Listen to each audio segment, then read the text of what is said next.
इखलास साहब, जिस तरह आपने मोदी साहब का जिक्र किया है, अभी मैं भी न्यूज में ये देख रही थी कि मोदी साहब ने 500 और 1000 के नोट जो है वो खत्म करने का ऐलान कर दिया कि करप्शन खत्म होगी। वाकई करप्शन खत्म? इखलास साहब का बड़ा फेवरेट टॉपिक है, पहले इधर से शुरू करवा चले ठीक है, आपके ख्वाहिश। मैं थोड़ी सांस लेना चाह रहा था। नहीं, ये हम भी यहाँ पे रोते रहते हैं कि ये जो इसके पीछे आइडिया क्या है कि लोग जो दौलत छुपा के रखते हैं उसको फॉर्म जो है दौलत जो है नोट छुपा के रखने हैं ना, तो वो उसमें 1000 के और जो 5000 के आप जब कर देते हैं तो छुपाना आसान हो जाता है। हाँ। जब ये 100 रुपए के, जिस तरह हम सुनते हैं कि फलाने ने कराची में 1 अरब रुपया छुपा लिया, तो सिंध के अंदर ये बलूचिस्तान में 48 करोड़ रुपया एक सेक्रेटरी के घर से निकल आया।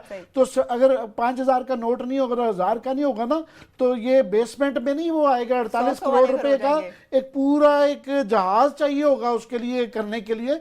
तो आइडिया ये, और वैसे भी ये हमारे मुल्क में आप देखिए, अमेरिका में आज से 100 साल पहले भी यही डॉलर था, यही सेंट्स थे, ये वो आज तक चल रहा है। ग्रैंड जिसे कहा जाता है $1000 का, वो किसी ने देखा नहीं होता, वो एक सिक्का है जो शायद होता है, मैंने कभी नहीं जिंदगी में देखा। तो वो आज वैसे कई 100 सालों से ऐसे चल रहा है, $100 से नहीं बढ़ाया उन्होंने। तो हमारे यहाँ हम टकों कौड़ियों से चले थे। मेरी जिंदगी में मैंने बचपन में पैसे देखे हुए हैं, आने देखे हुए हैं, और हम 5000 तक पहुंच गए हैं 50 साल की मेरी जिंदगी में। मैं जरा इसको हमने तो 5000 वाले भी नोट, वो अभी आएंगे, 50000 वाला आएगा, हम आगे जाएंगे, पीछे नहीं जाएंगे। एक तो मेरा ये ख्याल है कि प्राइम मिनिस्टर इंडिया मोदी साहब जो हैं, ये बड़ा फैसला है कि एक कॉर्पोरेट वर्ल्ड है, इंडिया बड़ा मुल्क है, उनकी इंडस्ट्री, उनका बिजनेस, ये बहुत बड़ा मेरा ख्याल है उन्होंने एक ब्लो मारा है उस तबके पे जो वहाँ पे एक आप कह सकते हैं उनकी गैर कानूनी इकॉनमी है, ब्लैक मनी है, करप्ट लोग हैं। जो बात आमिर कह रहे हैं बड़ी अहम है। अगर 100 रुपए होंगे, मैं रिश्वत ले रहा हूँ अगर 100 रुपए की, मैंने को लेना है 10 लाख रुपया लेना है या 50 लाख लेना है, तो मुझे घर में रखने में मसला होगा। अगर मुझे आपने अगर 5000 के नोट में देने, ये तो आराम से उठाएं, एक छोटा सा बैग बना किसी अलमारी में उसको वो कर दें। ये इसके पीछे बड़ी फिलॉसफी है जो आम लोग आम नहीं समझेगा कि इससे क्या फर्क पड़ता है। भाई बड़ा फर्क पड़ता है। 5000 के अगर 500 नोट होंगे, अगर एक 100 रुपए के, तो उसको रखना मुश्किल है। एक बात ये मोदी साहब का ये बड़ा फैसला है, we must learn from it. इसके पीछे एक बड़ी थिंकिंग खड़ी है, एक बड़ा एक उस पर कंसेप्ट खड़ा हुआ है कि करप्शन तो रुकेगी, इस पे लोग डिस्करेज होंगे, नोट या करप्शन का थोड़ा सा लेवल कम हो जाएगा। जो पहले लेता था ना 50,000, वो आप कह गए 5,000 ही दे दे, 100 वाले 5 ही दे दे, यार ये वही काफी है, ये कौन रखेगा, कैसे रखेगा, या पकड़े जाएंगे।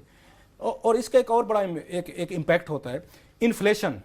जब आप बड़े नोट बना देते हैं, महंगाई बढ़ जाती है, आम आदमी को नहीं समझ आएगी इस बात को कि इन्फ्लेशन का नोट से क्या तल्लुक है।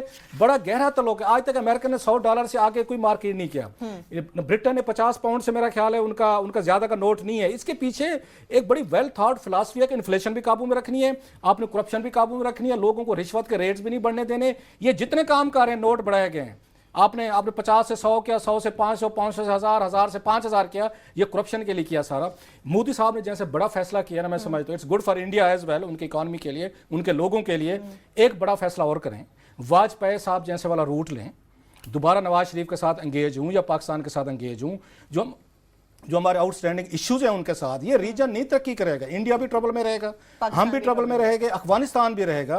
उनको वाजपेयी साहब जैसा बड़ा दिल दिखाना चाहिए, उन्हें बैठ के एक नए सिरे से जो हमारे आउटस्टैंडिंग इश्यूज हैं उनको फिक्स करना चाहिए। अगर मोदी साहब उनको चाइना के साथ फिक्स कर सकते हैं इश्यूज, इंडिया कर सकता है, पाकिस्तान के साथ भी इनके होने चाहिए, ताकि पूरा रीजन एज ए होल तरक्की करे। एक मुल्क तरक्की कर जाएगा, हमसाए आपके गरीब होंगे। हिस्ट्री ये कहती है दुनिया के जितने गरीब लोग थे वो पसमानदा थे, वो डेजर्ट के हों माउंटेनियस, वो जितने गरीब होते जाते हैं वो सिविलाइजेशन के लिए, अमीर मुआशरों के लिए थ्रेट बनते चले जाते हैं। हमेशा से डेजर्ट से और आपके माउंटेनियस एरिया से जो हमलावर आए हैं, उन्होंने आके सिविलाइजेशन पे आके उन्होंने किया। सो बेहतर ये है कि इंडिया अकेले वो तरक्की मत करे, इश्यूज फिक्स करे, खुद भी तरक्की करे और पाकिस्तान भी करे और पूरा रीजन उस पर तरक्की करे। आप इन इश्यूज को, मेरा ये ख्याल है मोदी साहब को वाजपेयी साहब वाला रूट लेना चाहिए। ये कांस्टेंट कॉन्फ्लिक्ट इवन इंडिया के हक में भी नहीं है, हमारे भी नहीं है, रीजन में भी नहीं है। लास्टली सिर्फ ये है कि ये जो नोट बड़े किए जाते हैं, हमें आइडिया दिया गया था 10,000 का भी, ये फैसिलिटेट करने के लिए जाता है करप्ट को, ये वाइटनिंग स्कीम भी दी जाती है करप्ट को फैसिलिटेट करने की, सहारे देने के लिए कि जनाब ज्यादा से ज्यादा करप्शन करके माल छुपाया भी जाया जा सके और बाहर भी ले जाया जा सके। सही है, ठीक है। इसके साथ ही जिस तरह से ये बड़ा इकदाम किया गया, उम्मीद है कि पाकिस्तान भी शायद इस किस्म का कोई बड़ा फैसला सामने लिया।